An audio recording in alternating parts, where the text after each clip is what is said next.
Πώς γίνεται τα 2 έκτα να είναι το ίδιο πράγμα με το 1 τρίτο? Μία από τις μαθήτριές μου είχε αυτή την απορία και για να της το εξηγήσω ξεκίνησα να ζωγραφίζω κυκλάκια και έτσι το κατάλαβε πολύ ευκολότερα. Για να μην χάνουμε χρόνο όμως με τη ζωγραφική, μπορούμε να χρησιμοποιήσουμε τα πλαστικά κυκλάκια μέτρησης. Πάμε να δούμε 2 παραδείγματα.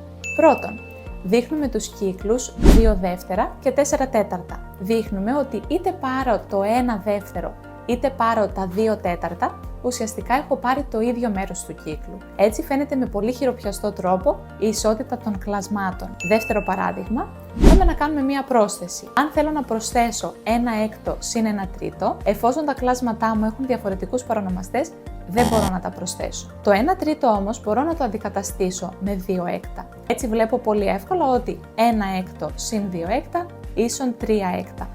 Για να μην χάνεις χρόνο λοιπόν στη ζωγραφική, χρησιμοποίησε τα κυκλάκια κλασμάτων που θα βρεις στο e-shop και κάνε το μάθημά σου πιο εύκολο και για εσένα και για τους μαθητές σου.